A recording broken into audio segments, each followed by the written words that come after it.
إن الحمد لله رب العالمين والصلاة والسلام على رسوله الأمين وعلى آله وأصحابه أجمعين أما بعد فأعوذ بالله من الشيطان الرجيم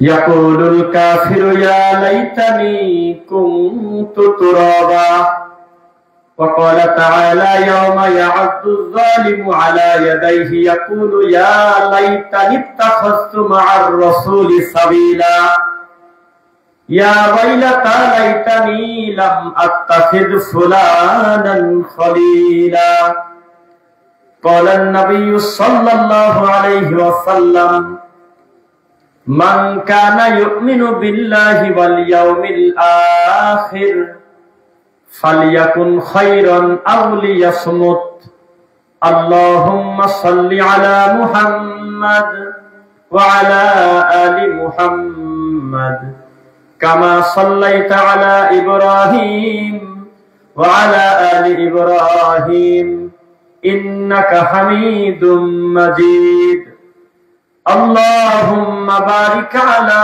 محمد وعلى آل محمد كما باركت على إبراهيم وعلى آل إبراهيم إنك حميد مجيد الحمد لله বারহাটা জালালদি বাড়ি ফুরকানিয়া মাদ্রাসার উন্নতি কল্পে ইসলামী ঐক্য সংঘ প্রবাসীদের উদ্যোগে ইসলামী সম্মেলনের প্রথম দিনের একদম শেষের দিকে আল্লাহ আমাদেরকে এনেছেন। প্রথমেই রবের শুকরিয়া আদায় করছি আলহামদুলিল্লাহ। আমার পূর্বে আলোচনা করেছেন আমাদের সম্মানিত প্রিয় শেখ ডক্টর আব্দুল হালিম বিন ইলিয়াস হাফিজাহুল্লাহ। অত্যন্ত বড় আলেম, বড় জ্ঞানী মানুষ, জ্ঞানগর্ভ কথা বলতেছিলেন।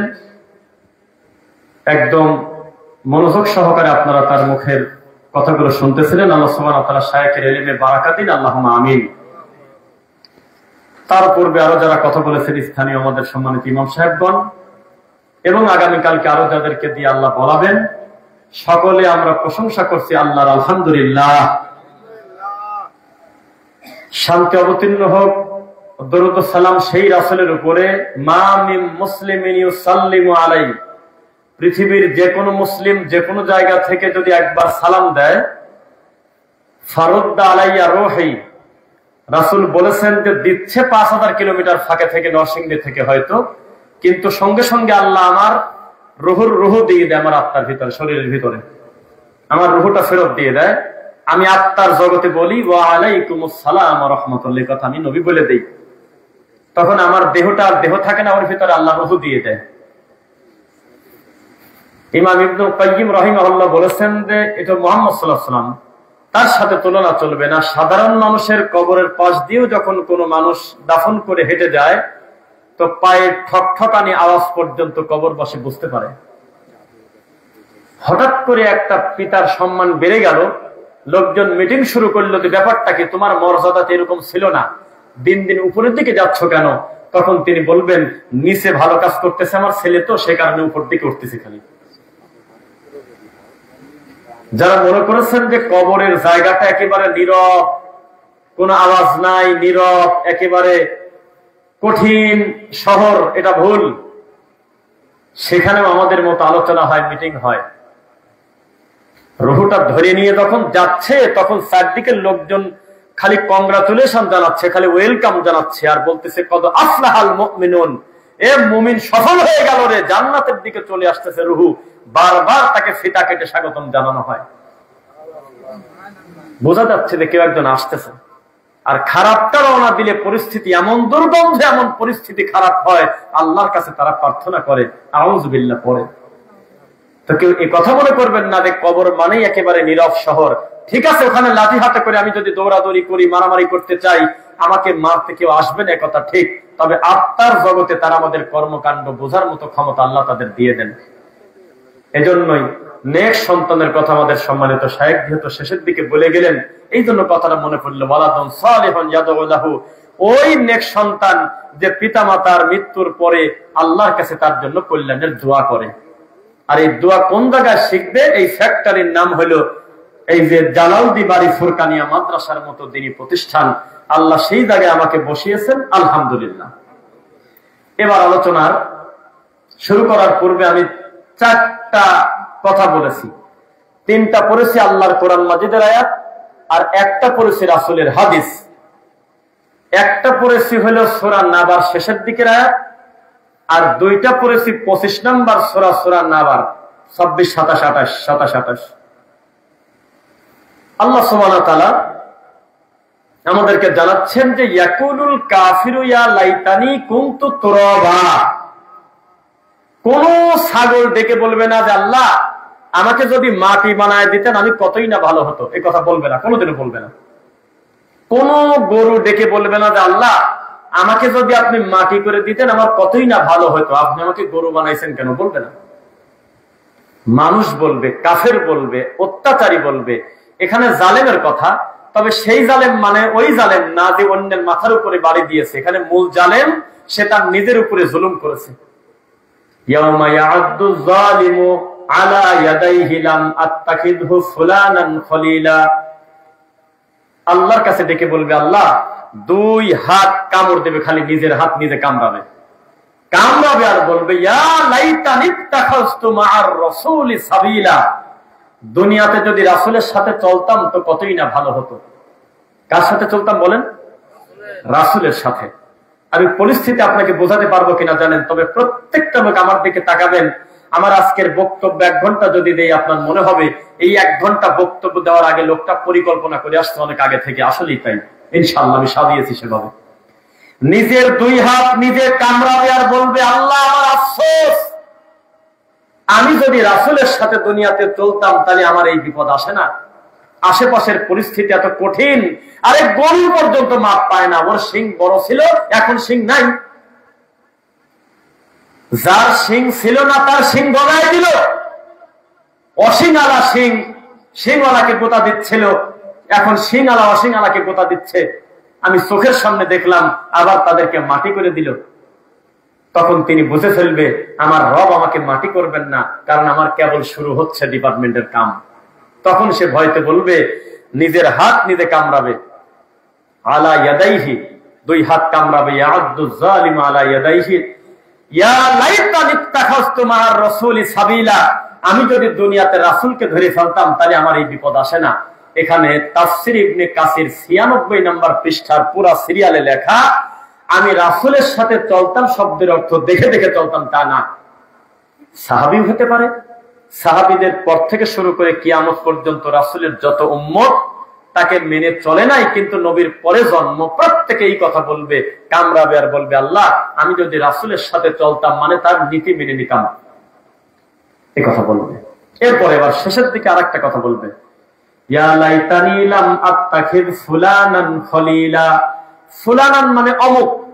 এখানে আব্দুর রহমান হতে পারে, খলিলুর রহমান হতে পারে, যে কোনো একটা লোকের নাম বসায় দেন সেখানে। যে হলো গাঁজা খায়, যে হলো নেশাখোর, এই নেশাখোরের নামটা বসায় দেন ফুলানের জায়গায়। তাহলে আপনার ছেলে মিস্টার অমুকের সাথে প্রতিদিন 2 বেলা গাঁজা খায়, তো এখন এই ফুলানান থাকবে না। তখন ওই নাম ধরে বলবে আল্লাহ এই যদি আমার বন্ধু না হতো তাহলে আমার যে কতই ভালো হতো, এই কথা বলে ফেলবে। এই ফুলানান মানে হলো অমুক। এই অমুকের জায়গায় বসবে আপনার ছেলে, আপনার নাতি, আপনার ভাতিজা, যারা গাঁজা খায় আর কি, এদের নাম বসবে। বিচারের মাঠে ডেকে ডেকে বলবে। ভালো বন্ধু, রাসূলের সাথী, পয়েন্টটা ঠিক রাখবেন। এই গতির উপরে থাকবো পুরা বক্তব্য ইনশাআল্লাহ। 3, রাসূল বললেন ভালো বন্ধু বাছাই করো। মন্দ থেকে যদি বাঁচার সুযোগ না পাও তাহলে তুমি মনে রাখো মান কানা ইউমিনু বিল্লাহি ওয়াল ইয়াউমিল আখির। তুমি যদি সত্যি আল্লাহ এবং পরকালকে ভয় করো তাহলে তুমি বাধ্য ফালিয়াকুন খায়রান আও লিয়াসমুত, তুমি চুপ থাকো, কথা বলবে না। এটা আবার কেমন কথা? আমরা এভাবেই বলি। আমরা বলি পরিবারে বা অন্য জায়গায় যে কথা বলবে না, মহিলাদের বলি কথা বলবে না, বললে কথা বলবো না, কেমন কথা? জি, এই কথাই হাদিসে আছে। ফালিয়াকুন খায়রান, একবারে চুপ, তবে যদি কিছু বলার থাকে তা ভালোটা বলো। বুঝতেছেন না? প্রথম আদেশ কোনো কথা বলা যাবে না। যেমন সূত্র শেখাতে লাগবে টাইম, সবাই খেয়াল করবেন। ইবাদতের নিয়ম হলো পৃথিবীতে কোনো ইবাদত করা যাবে না, এটা হলো দলিল। ইল্লা, তবে অতটুকুন করা যাবে যতটুকুন রাসূল থেকে প্রমাণ পাই। কিন্তু জেনারেল কথা হলো কোনো ইবাদত করা যাবে না। লা ইলাহা হলো নেগেটিভ, কিচ্ছু নাই, একেবারে সব বাতিল। গণেশ নাই, ঠাকুর নাই, পীর নাই, সব বাতিল। এইবার বলতেছে ইল্লাল্লাহ, শুধু আল্লাহ, আর বাদ বাকি কোনো কিছু সৃষ্টিকর্তা নাই। তো ইবাদতের ক্ষেত্রে একটা জেনারেল আলোচনা, ইবাদত মানে কিছুই নাই, ইল্লা তবে ওইটুক আছে যেটুক আমি নবী থেকে হুবহু প্রমাণ পাই, এর বাইরে সবই বাতিল। কেননা যেটা করার দরকার সেই আমলের থেকে যেটা না করার দরকার সেই আমলের পরিমাণ আমাদের বাংলাদেশে বেশি না কম? বুঝে বলবেন কথা। ইবাদতের সংখ্যা এত বেশি বেড়ে যাবে এই কথা আল্লাহ জানতেন না? অবশ্যই জানতেন। এই জন্য তিনি কোন কোনটা করবেন তা বলেন নাই, পুরাটা আগে নাই করে দিয়েছে, বলছে করাই যাবে না। ইল্লা, তবে অতটুকুন করা যাবে যতটুকুন আমি আমার রাসূলকে দিয়ে তোমাকে শিখাইছিলাম, তুমি অতি পণ্ডিতি করতে যাও না। ইবনে মাসউদ রাদিয়াল্লাহু আনহু বললেন, কি হলো তোমার? আমি কেবল খবর পেলাম তোমরা মসজিদের মধ্যে জিকির করতেছ জোরে জোরে, ব্যাপারটা কি? এখনো রাসূলের ব্যবহৃত পোশাক পুরান হইল না, এখন কেবল শব্দটাকে আমরা দাফন করছি, তার নাম মুহাম্মদুর রাসূলুল্লাহ সাল্লাল্লাহু আলাইহি ওয়াসাল্লাম। তার বাড়ির প্লেট, ডিশ, পাতিল, গামলা, গিলাস এখনো কিছুই হয় নাই, ওইভাবেই পড়ে আছে। এখন নতুন বেদাত শুরু করছো, এখান থেকে এক চুল ছাড় দেন নাই। অথচ আমাদের ভিতরেও দিন দিন এমন ঠান্ডা মনোভাবের হুজুর আসতেছে, একেবারে বেদাতি গণেশ আর ভগবান মিশায় দিচ্ছে একবারে। এই ব্যাপারে বলবো, আগেই ঠিক বলেন না, আগে শুনতে থাকবেন। সাহাবায়ে কেরামের আকীদা কত বড় কঠিন আপনি একবার ভাবলে বুঝতে পারবেন যে আমরা কত অতি পণ্ডিত হয়ে গেছি। আমরা বেদাতকে বেদাত বললে আমাদের ঘরের কিছু লোক বলে যে এইভাবে এত কড়া কথা বলে লাভ কি? আরে পাগল, মুহাম্মদ সাল্লাল্লাহু আলাইহি ওয়াসাল্লামের সাহাবী মেনে নিতে পারতেছে না, অথচ আল্লাহকে ডাকতেছিল। আমার কথা বুঝে দিতে হবে, কিন্তু যদি বেশি কথা বলেন কেউ হাত তুলে বলতে হবে, আমি ভুল বলছি, আমি সংশোধন করে দেবো ইনশাআল্লাহ। জীবনটা ভর বেদাত আর শিরকে লিপ্ত ছিলাম, এত কষ্ট করে ওগুলো তো ত্যাগ করতে পারছি, এই বৈঠকে কোনো ভুল ধরলে সেটাও ত্যাগ করবো ইনশাআল্লাহ। আমি বলতে চাচ্ছি, সাহাবী যাকে ধমক দিলেন তারা কিন্তু কেউ কাউকে গালি দিচ্ছিল না, কেউ ওখানে নাচা গানা করতেছিল না, খালি বলতেছিল কি সুবহানাল্লাহ, আলহামদুলিল্লাহ, আল্লাহু আকবার, লা ইলাহা ইল্লাল্লাহ, সুবহানাল্লাহি ওয়া বিহামদিহি, সুবহানাল্লাহিল আযীম। একটা খারাপ কথা কেউ বলে নাই। তাদের পাপ কি? আমার নবীর সাথে পদ্ধতিগত মিলল না, বাস। একবার ইবনে মাসউদ বললেন না, এই তোমার টান ভালো হয় নাই, তোমার জবর কম হয়ে গেছে, তুমি কেন এখানে অন্য জিকির বললে? কিচ্ছু বলেনি। বলছে জিকির নিয়ে আমার কোনো আপত্তি নাই, কিন্তু জোরে জোরে শুরু করলে কি কামে? আমার নবীর জীবিত থাকতে আমি দুই চোখ দিয়ে দৃশ্য দেখি নাই, এখনো তার গায়ের পোশাক ওই রকমই আছে, এখনো তার বাড়ির প্লেট ওই রকম আছে, নতুন ধান্দা শুরু করলে কি কারণে? আমি ইবনে মাসউদ বেঁচে থাকতে এটা হতে দেব না। এই একটা হাদিস অনুবাদ করলে এদেশের সমস্ত বেদাতির দলিল দিয়ে দাফন করে দেওয়া যায় না? এরা মনে করছে সুবহানাল্লাহ পড়া অন্যায়টা কি? আরে বাবারে, তুমি বেশি সুযোগ দিলে সরমনাই নতুন জিকির ডেলিভারি দিয়েছে কয়দিন আগে, যদি ভুল বলে আমি মিথ্যক বলতেছেন লা লা লা লা লা লা। দেখছেন কেউ? কে দেখছেন? হাত তোলেন, হাত নামান, মেলা লোক দেখছেন। এখন লজ্জা, এতে সুযোগ দিচ্ছেন যেহেতু। প্রথম দিনে যে টান দিয়ে ধরেন নাই, প্রথম দিনে যে হাতটা ধরেন নাই, যে ভাই একটা কথা যদি রাসূলের নামে বানায় বলে মাকাদাহু মিনান নার, জাহান্নামে কিন্তু ঘর অলরেডি তৈরি হচ্ছে। তোমার যে কত ঘর আছে জাহান্নামে, তুমি বিরাট বড় লোক, জাহান্নামে তোমার মিনিটে মিনিটে ঘর বানাচ্ছে, তুমি খবরদার এই জিকির করো না। কেউ বলে নাই, সবাই বলতেছে যে অসুবিধা কি, আল্লাহকেই তো ডাকে, এই জন্য বলতেছে লা লা লা লা লা লা, এটা বলে জিকির। নাউযুবিল্লাহ, আল্লাহর শানে শব্দ চলে? জাতি কত অসভ্য। ইবনে মাসউদ বললেন আমি মেনে নেব না। সাহাবী বলতেছে মেম্বার থেকে নামেন, মেম্বার থেকে নামেন। কেন নামবো? কি কারণে? আমি কি খারাপ কিছু বলতেছি নাকি? ঈদের মাঠে কি ওয়াজ করবো? নামাজের পর লোকজন চলে যায়, রাসূল বলছে ঈদের নামাজের সালাম ফেরানোর পর কেউ যদি চলে যায় তোমরা তাকে বসায়ও না, জোর করে বসায় না, তার স্বাধীনতা আছে, তোমার খুতবার মতো তিনি শুনতে বাধ্য না। তো লোকজন থাকে না, চলে যাবে নি, তা আমি আগে একটু খুতবা দিই নেই, আমি একটু ওয়াজ করি, লোকজন শুনুক, আমি তো খারাপ কিছু বলি নাই। পা আন্দাবি ধরে মাছে টান, দুইজনই সাহাবী, বসেছেন না মনে হয়, দুইজনই সাহাবী, একজন একজনের জামা ধরে মাছে টান, আমি এ কাম করতে দেব না আপনাকে। কেননা আমি আমার জীবদ্দশা আমার নবী পাশে থাকতে জীবনে দেখি নাই যে তিনি ঈদের নামাজের আগে খুতবা দিয়েছে। জুমার নামাজের আগে খুতবা পরে নামাজ, কিন্তু ঈদের নামাজের আগে নামাজ পরে খুতবা। ভুল বলছি না সঠিক বলছি? এখন সত্যি করে বলেন তো, আমাদের এই বাংলাদেশে বেশিরভাগ ঈদের মাঠে খুতবা আগে হয় না নামাজ আগে হয়? কিসের আগে? ফজর পর থেকে গালাগালি শুরু হয়, আর আছে 15 মিনিট, আর আছে 20 মিনিট, এরপরে একটা হাদিস বলে তাড়াতাড়ি চলে আসেন, কর্তৃপক্ষ দায়ী থাকবে না যদি জামাত মিস করেন, আবার তৈরি হাদিস পায়। 1 ঘন্টা ধরে বক্তব্য দেয় ঈদের নামাজের আগে, কোনো কথা চলবে না, কিচ্ছু চলবে না, চোখ করে বসে থাক। এবার আজকে ঈদুল আজহার দিনে সবচেয়ে দামি প্রথম কর্মতর ঈদুল আজহার সালাত, 2 রাকাত সালাত, কুরবানি পর্যন্ত ঠেকে আসার পাগল খুতবা দিচ্ছে। কয় কিরে কুরবানি পর্যন্ত ঠেকে দেওয়া, রক্ত প্রবাহ করার থেকে ওই দিনে আর কি কাম ভালো আছে? হাত তোলেন। কোরবানির পশুর রক্ত প্রবাহ থেকে আর ভালো কাম ওই দিন কি আছে কেউ বলতে পারবেন? সে কাম পর্যন্ত ঠেকানো। রাসূল বলেছেন, কেউ যদি অতি পণ্ডিতি করে ঈদুল আজহার জামাতের আগেই যদি জবেহ করে, এটা কুরবানি হলো না, সাধারণ গোশত খাওয়া হলো, নাকি হলো না। আর ও দ্বারা দ্বারা খুতবা দিচ্ছে, কোনে পাইছে আল্লাহ জানে। এক সাহাবী আর এক সাহাবীর জামা ধরে টান দিয়ে বসায় দিল। আমরা তো কারোর জামাই ধরেনি, আমরা খালি বলছি সরমনার ইল্লাল্লাহ জিকির চলবে না, আমরা খালি বলছি আব্বাসী মৌলবীর এই শিরকি তাবিজের নীতি চলবে না, এটা আমাদের অন্যায়। অথচ জামা ধরে টানও দিলাম না, মসজিদের ভিতর থেকে ধমক দিয়ে বাইরে করে দেয়নি। কষ্ট হচ্ছে না তো আপনাদের? আপনাদের আগ্রহ আছে? আমি এমনি একটা তাকবীর দিচ্ছি আল্লাহর জন্য, লিল্লাহি তাকবীর।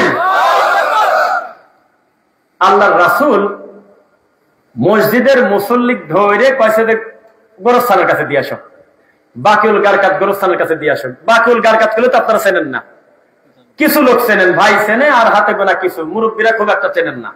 যদি বলি জান্নাতুল বাকি, সবাই কয়টা আসি, তাই না? অথচ জান্নাতুল বাকি শব্দ কোরআন হাদিসে ওই কবরের নামটা রাখে নাই আল্লাহ এবং তার রাসূল। আমি বানাবো কিভাবে? বাকিউল গারকাত, বাকির কবর, এটা আপনি ভাবে বলতে পারেন বাংলায়, বাকির গোরস্থান। তো কি কারণে দিয়েছিল জানেন? কেউ বলেন তো দেখি। পিছন থেকে কেউ একজন বলেন, আমার নবী নামাজের সময় নামাজের আগে বসে গোরস্থানে দিক দিয়ে আসোটা। এই মাশাআল্লাহ, কাঁচা রসুন পেঁয়াজ খাইছে কি কারণে? সেই কারণে। আর এক আদম সন্তানের কষ্ট হবে, সেজদায় যায়, মুখের গন্ধ যাবে না, সেই জন্য বাকির ইলাল বাকি, বাকির কবরের কাছে দিয়ে আসে, যা ওইদিক যাও, গন্ধ আসে নাকে। তো পেঁয়াজ আর রসুনের গন্ধ এখনো পর্যন্ত এত সিরিয়াস হয় নাই যে হাকিমপুর জর্দা থেকে বেশি হবে। পেঁয়াজ রসুনের বাবার ক্ষমতা নাই, এত দুর্গন্ধ ছড়ায় একটা নেশাখোর ব্যক্তি যখন তার গালের ভিতরে জর্দার কুলি পর্যন্ত করে না, ওইভাবে ফেলে চলে গেছে নামাতে। কোনদিন কি বলছি ইমাম সাহেব যে ডিস্টার্ব আছে, চলে যান, ওই গোরস্থানে যান, বলছে কোনদিন? কারণ এক খুতবায় যদি সত্য করে এই হাদিসের অনুবাদটা করে, ইমামের জীবনের মতো তার নিজের জর্দাকে ত্যাগ করতে হবে, এজন্য বলবে না। তো যাই হোক, সঠিক ফতোয়া নেবেন হলো আহলুল হাদিস সালাফি মানহাজের আলেমদের থেকে, ইনশাআল্লাহ পড়েন। কেন? কারণ এই জমিনের দিনের পাহারাদার হলেন তারা। আল্লাহর এই জমিনে বিদাতি এবং শিরককারীর কাছ থেকে সঠিক দিনকে হেফাজতের কাজটাকে আল্লাহ সহজ করছেন এই সালাফিদের মাধ্যমে, আলহামদুলিল্লাহ।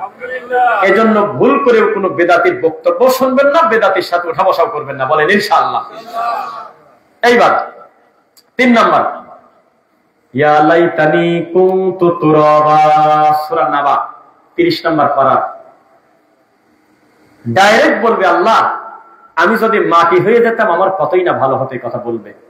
আল্লাহর কসম করে বলতেছি, কোন কুত্তা বলবে না আল্লাহ আমাকে যদি বিড়াল বানাতেন আমার কতই না ভালো হতো, কোনোদিনও বলবে না, আমি গ্যারান্টি দিচ্ছি।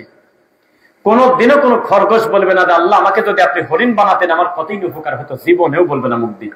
কিন্তু মানুষ, আদম সন্তান বলবে ইয়া লাইতানি কুনতু তুরাবা। এই মায়ের আর সহ্য হচ্ছে না, সামনের বিচারের পরিস্থিতি এত জটিল, কাপড় নাই গায়ে, মানুষের পাপের ধরন অনুযায়ী তার পতাকা ঝুলিতেছে পিছনে জালেমের, আর ঘাম হচ্ছে হাঁটু পর্যন্ত, বুক পর্যন্ত যে অবস্থা, তাতে আমি যদি মাটি হতাম তাহলে বাঁচে যেতাম, এই কথা মানুষ বলবে। আফসোস হচ্ছে না আপনাদের? পরিস্থিতি বড় কঠিন। তবে আল্লাহ সুবহানাহু ওয়া তাআলা তখন তাদের জানায় দেবে, লা ইয়ামুতু ফিহা ওয়ালা ইয়াহইয়া।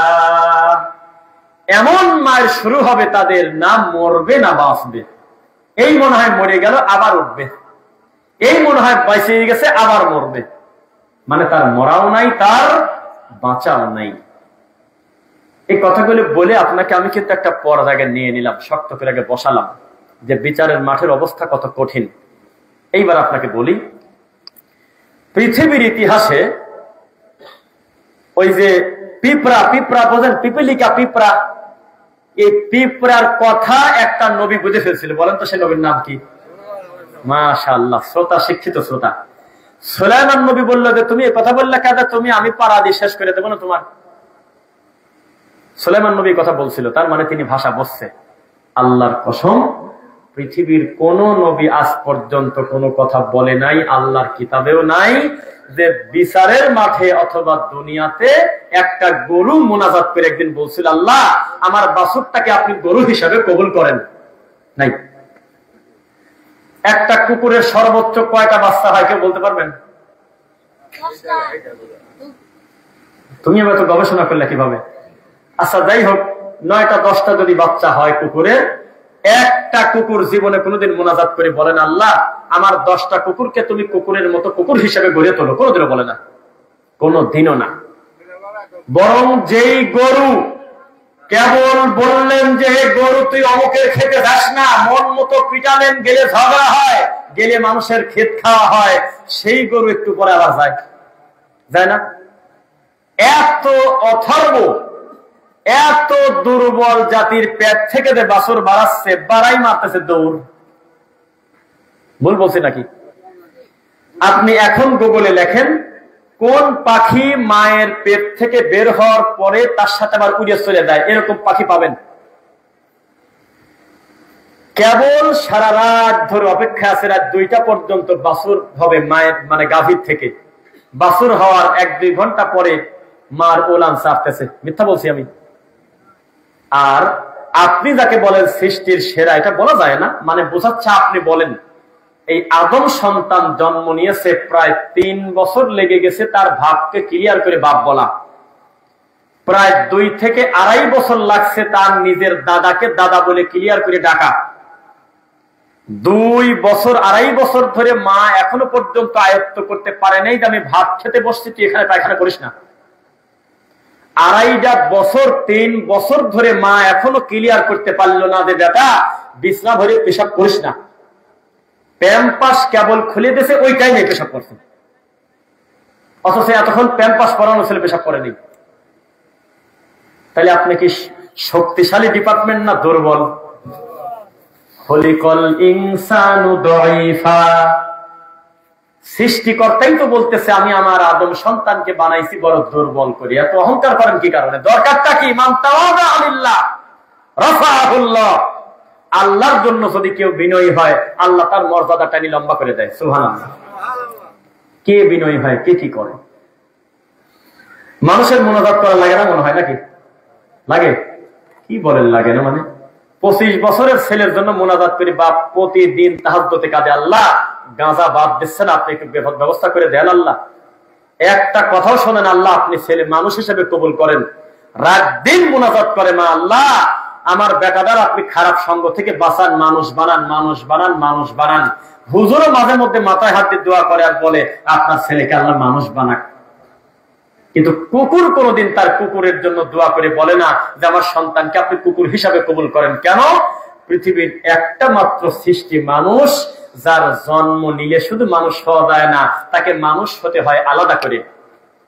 আর কোন জাতির টাইম নেওয়া লাগে না। পেটের দিন পরছে ওটা কুকুরের বাচ্চা কুকুর, পেটের দিন পরছে বিড়ালের বাচ্চা বিড়াল, পেটে থেকে ডেলিভারি হয়েছে বানরের বাচ্চা বানর, পেটে থেকে পড়ার সাথে সাথে গরুর বাচ্চা গরু। নাকি বানায় বলছি আমি? বলেন। কিন্তু মানুষের কি পেটে থেকে পড়লে মানুষ হয়? একজনের একটা লেখা দেখলাম, খুব ভালো লাগছে, মাঝে মধ্যে এলেম নিতে হয়। জেনারেল একজন লোক লেখছে যে একটা বাচ্চার মুখের কথা ভালো করে সবাই কে কোনটা এই এলেম অর্জন করতে তার টাইম লাগে 4 বছর। কোনটা বাপ, কোনটা চাচা, কোনটা দাদা, কোনটা মামা, কোনটা খালু, কোনটা দুলাভাই, কোনটা বোন, সার্বিক কিছু তারা আয়ত্ত করতে 3-4 বছর লাগে দেয়, লাগে না?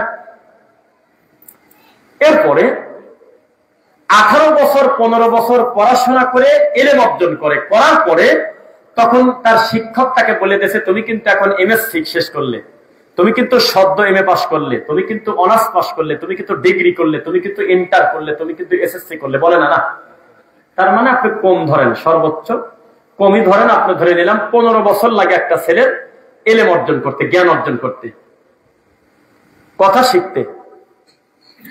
আর মরা পর্যন্ত টাইম লাগে এই এলেম কোন জায়গায় কি বলতে হবে এটা শিখতে। বুঝতেছেন? কথা শিখতে লাগে 3 বছর, আর কোন জায়গায় কোন কথা বলতে হবে এইটা শিখতে লাগে 70 বছর, তাও শেখে না, বুড়ে কালে শয়তানি করে মরে যায়। মিথ্যা বলছে নাকি? এখানে আমি তাকায় দেখতেছি এমন কোন বৃদ্ধ বাবাজি আমার চোখে পড়তেছে না, যেরকম বৃদ্ধ মানুষকে আমি নিজে 2 চোখ দিয়ে 2015-16 সালের দিকে তাস খেলা দেখতাম, যে ভরা বাজারে তাস খেলতেছে, দোকানের উপরে তাস খেলে, তাস দাবা খেলে, লুডু খেলে, এরকম মুরব্বী এখন দেখতেছি না। এরকম বৃদ্ধ মুরব্বীকে আমি দেখছি। তাহলে বোঝা গেল এই লোকটা এলেম অর্জন করেছিল 4 বছর বয়সে। এই এলেম কোন জায়গা কিভাবে কাজে লাগানো লাগবে 80 বছর বয়সে এখন বুঝতে পারেনি। বুঝেছেন? একই সঙ্গে দেওবন্দি থেকে হাজার হাজার মুফতি বের হচ্ছে, দাওরা পাস করতেছে হাজার হাজার। আবার একই দেওবন্দি থেকে আমাদের আব্দুল্লাহ বিন আব্দুর রাজ্জাক ভাইও দাওরা পাস করে আসে। একজন 30 বছর 20 বছর পরে ইলম অর্জন করে এটাই সে জানে না যে আমার এখন কি করতে হবে, আর একজন বুঝে গেছে যে কোন জায়গা কোন কথা বলতে হবে। এটা হলো ইলম। সব ইলম কাগজে লেখা থাকে না। যার সাধারণ জ্ঞান নাই, কমন সেন্স নাই, কোথায় কোন জিনিস বলতে হবে সেটা নাই, এই লোকটার জ্ঞান পরিপূর্ণ হইল না। সব ভালো ভালো না। এখন আমি বাঘহাটা নাকি পালবাড়ি বাঘহাটা এই চলন্ত রাস্তায় যদি আমি 5 মিনিট দাঁড়াই, অন্তত 10টা প্রাইভেট কার যাবে, কম সর্বনিম্ন, যাবে না? মেইন রাস্তা না, একটু পর পর দূর সারা বাংলাদেশের বড় বড় গাড়ি ঘোড়া চলতেছে, আমি মেইন রাস্তার উপরে দৌড়ে গিয়ে চলন্ত রাস্তার একটা প্রাইভেট কার থামিয়ে দিলাম, থামবে না? থামবে কিনা বুঝে কথা বলবেন? থামবেন? আমি যে থামাতে চাই, আমি বললাম যে গাড়ি থেকে বের হন। গাড়ি থেকে 4টা লোক বের হয়ে আসলো। বের হওয়ার পরে আমি বললাম, টাকনুর নিচে কাপড় পরছেন কেন? টাকনুর উপরে কাপড় পরেন। টাকনু থেকে যদি কোনো পুরুষ কাপড় পরে, মা আসফালা মিনাল কাবাইনি মিনাল ইজারি ফাফিন নার, এই কারণে আল্লাহ তাকে জাহান্নামের আগুনে শাস্তি দিবেন। আগে প্যান্টটা উপরে তোলেন। আমি কি মিথ্যা কথা বলছি না সত্য কথা বলছি? কিন্তু কামটা কি ঠিক করলাম? দাওয়াতকে এইভাবে মানুষের দেয়? এই চলন্ত রাস্তায় গাড়ি ঠেকানোর দায়িত্ব আল্লাহ আমাকে দিয়েছে। আমাকে বলছে তুমি মানুষকে ভয় দেখাও, কোন পুরুষ মানুষ যেন টাকনু ঢেকে কাপড় না পরে। কিন্তু এই কথা আমাকে বলে নাই যে তুমি রাস্তায় যায়, হাইওয়ে রাস্তার উপরে গাড়ি ঠেকা ঠেকা মানুষকে বলো। আল্লাহ এই দায়িত্ব আমাকে দেন নাই। তার মানে এলেম আমি দিয়ে দিলাম, কিন্তু এলেম কোন জায়গায় যাওয়ার দরকার এই জ্ঞান আমার নাই। ডক্টর জাকির নায়েক দেশে আসতে পারবে না, ব্যাপারটা কি? ল্যাংটা মেয়ে তো কয়েকদিন পর ঠিকই আসবে, ডেটও হয়ে গেছে। যেই হুজুররা এয়ারপোর্ট ঘেরাও করতে চাইছিল ডক্টর জাকির নায়েক যদি বাংলাদেশে ঢোকে আমরা এয়ারপোর্ট ঘেরাও করব, ঠিক তার 16 দিন পরে 2014 না 15 সালে বা 17 সালে তার এক ল্যাংটা মা এসে নাচে গেল স্টেডিয়ামে, খেলা উদ্বোধন করে। কোন হুজুর ব্যানার নিয়ে রাস্তায় গেছিল না? কিসের স্বাধীনতা? স্বাধীনতা আপনি বোঝেন? এই জাতির কোন স্বাধীনতা নাই। আমরা একটা অসভ্য জাতির মতো, আমাদের নেগেটিভ চিন্তা। এই দেশের সবচেয়ে বড় যোগ্য আলেম, সবচেয়ে বড় দামি কথা কোরআন হাদিস থেকে বক্তব্য দিয়ে নেটে ছেড়ে দিক, 1000 লোক কমেন্ট করলে 700 লোক তাকে গালি দেবে। এটা হলো সেই জাতি। কাকে কি বলতে চাচ্ছেন? এই জাতি হিসাবই বোঝে না কাকে কি বলা লাগবে। এই জাতির তাকদীর কি আশা করবেন? ডক্টর জাকির নায়েক আসলে এই জাতির বিরাট বড় উপকার হয়তো, আমি সে কথা বলি নাই। তবে আল্লাহ তার মাধ্যমে প্রভাব বিস্তারকারী যে খেদমতটা সারা পৃথিবীতে নিয়েছে, আর কাছাকাছি অন্য কাউকে দিয়ে শেষ সময় নিয়েছে, আমাকে একটু বলেন তো দেখি আপনি। সেই মানুষটা নিজের দেশই বলবো মুসলিম ভাইয়ের কাছে আসতে পারতেছে না কেন? ওই যে আপনি একটা বাজে কথা মনে করে রাখছেন মুখস্থ করে, বাংলাদেশের কত ভাগ মুসলমান? প্রায় 90% মুসলমান। মিথ্যে কথা, এর থেকে নোংরা কথা, এর থেকে ফাঁসা কথা নাই, নাই এর থেকে ফাঁসা কথা। পৃথিবীর সবচেয়ে খাটাসি কথা, সবচেয়ে জঘন্য নোংরা কথা, নাপাক কথা এটা যে বাংলাদেশে নাকি 92% মুসলমান। এর থেকে খাটাসি কথা পৃথিবীতে হতে পারে না। এই 90 ভাগকে 100 করে সিরিয়াল করেন, 98 জন ফজর নামাজ পড়ে না। এই 100 জনকে ভাগ করে আপনি 90 সিরিয়াল করেন, ডাইরেক্ট এই জিনিসের সাথে তার কোনো সম্পর্কই নাই, এ বলে মুসলমান। এই মুসলমান আমাকে ভোট দেবে, হ্যাঁ ঠিক আছে, এই ভোট নিয়ে আমি সংসদে লাঠি পিটা করে নামাজ কায়েম করে দেব, এই চিন্তা যারা করে, ডক্টর খন্দকার আব্দুল্লাহ জাহাঙ্গীর রাহিমাহুল্লাহর ভাষায় তাদের জায়গা হবে রফিক বিন সাইদের গ্রামের বাড়ি পাবনা। আর জায়গা নাই তো, কোথায় জায়গা? জাতিকে বুঝালেন না রব উপরে, সেজন্য কয় তলে। জাতিকে বুঝালেন না গায়েবের মালিক একমাত্র আল্লাহ, সেজন্য কয় আল্লাহ নবী গায়েবের মালিক। জাতিকে বুঝালেন না রবকে ডাকতে হবে গোপনে, অন্তরে অন্তরে, এজন্য জাতি চিৎকার দিয়ে জিকির মাহফিল করে। জাতিকে বুঝালেন না জিহ্বা দিয়ে, মুখ দিয়ে দোয়া, পকেট থেকে টাকা বের করে দান করো, বাপের কাম হয়ে যাবে, আর যা রেখে গেছে এলেম আর সাদাকা তাই হবে। অথচ মানুষ করতেছে কুলখানি খয়রাত। এই জাতির ভোট নিয়ে সংসদে দা কি করবেন আপনি? ও 2 টাকা দিয়ে একটা বাঁশিতে যদি ফু দেয়, এই বাঁশির ফুতে যদি 1000 লোক থাকে, কোন একটা মোড়ে সব লোক টাকা থাকতে ফু দিল, কিনারে মনে হয় পুলিশ। আর এই জাতি বলে জিহাদ করবে। জিহাদ করে কোন সময় জানেন? কোন একটা আরবি আলখেল্লা পরা, জুব্বা একটু ঢোলা ঢেলা পরা, তারা কোন একটা গান বাজাচ্ছে বা কিছু একটা হচ্ছে, তখন এই বাঙালি একটা সুবিধা পায়, কয় দেখছিস এই লামা সাবিরা, এই দেখ সৌদির লোক গান শোনে, এই কথা বলে দিচ্ছে। অথচ তারা জানে না সৌদি আরবের লোক আরবিতে যেভাবে কথা বলে হুবহু এর থেকে খুব একটা খারাপ ভাবে ইরাকের লোক কথা বলে না। কিন্তু ইরানের ভাষা কি? পৃথিবীতে কি শুধু মক্কা মদিনাতে আরবি চলে, আর কোন জায়গা চলে না? আমি নিজে এক সময় বুঝতাম না যে ব্যাপারটা কি। একসাথে 50 জন গোল হয়ে একজনের হাতে লাগতে করতেছে, এরকম গোল হয়ে ঘুরতেছে, একজনের হাঁটুর সাথে হাঁটু লাগাচ্ছে, ধাম ধাম শব্দ হচ্ছে। আল্লাহর কসম, এখন ইউটিউবে লেখেন সুফিদের জিকির, সুফিদের ড্যান্স। সুফিরা ড্যান্স করে জিকির করে না? সবার মাথায় আলখিল্লা, সবার মাথায় ওই রুমাল দেওয়া। এখন আমাদেরকে বোঝাতে বেদাতি ভণ্ডরা এই দেখ সৌদির লোক কি করে। আমরা মনে করতাম যে আসলে এটা আরবি ভাষা। তো পরবর্তীতে দেখতেছি হায় হায়, এ তো সেই জায়গার লোক না। বলেন তো কোন জায়গার লোকেরা? ইরাক, ইরান, ইরানের শিয়া জাহান্নামের কুকুর। তারা কি একজনের হাতের সাথে হাত লাগাচ্ছে, এইভাবে তালি দেয়, হু হু করে ঘোরে, অন্তত 30 চক্কর দেয়। দেওয়ার পরে চিৎকার দিয়ে কি যেন একটা মাটির একটা দলার অংশ, কারবালার মাটি, ভাই বুঝতেছে, কারবালার মাটি এভাবে দলা পাকায়। 30 পাক যেহেতু ঘোরা শেষ, আর 30 পাক ঘুরে 30 পাকে হাতে হাতে বাড়ি মারে। আর এই পেলেট থাকে, ঝনঝন করে শব্দ হয়, পেলেটে পেলেটে বাড়ি মারে। দিয়ে ঘোরার পরে এই কারবালার মাটির মুখে চুমা দিয়ে জোরে করে একটা সেজদা দিয়ে দেয়। এইটা কি আপনি মুসলমান বলে চালায় দিবেন?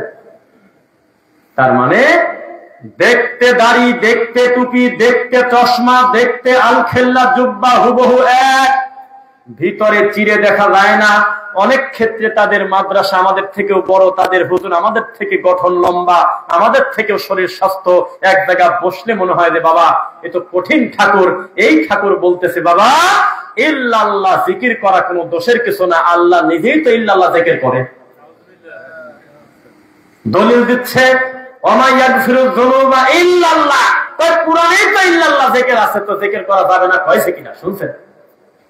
এই তো হুজুর মাথার উপরে কোরআন নিয়ে মানুষের সামনে চিৎকার দিয়ে বলতেছে আমার উপরে জাহান্নাম, জান্নাত হারাম হোক, আমার উপরে জান্নাত হারাম হোক, আমার উপরে জান্নাত হারাম হোক।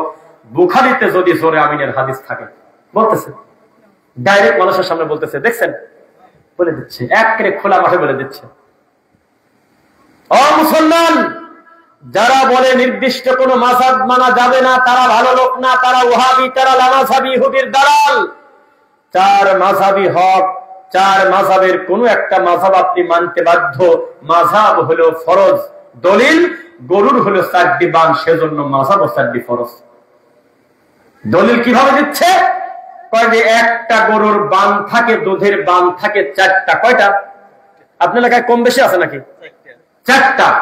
4টা বান থেকে যখন এই গাভীর দোয়াল যখন দুধ ধরে টান দেয়, দুধ কি এক জায়গা থেকে আসে না ভিন্ন ভিন্ন জায়গা থেকে আসে? আপনারা বলেন। এক জায়গা থেকেই আসে।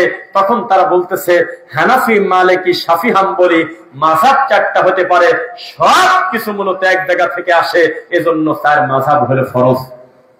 কোন দলিল? দলিল পাইছেন? কিসের সাথে দলিল? কি পাইছেন? এর নাম দলিল। নাউযুবিল্লাহ মিন যালিক।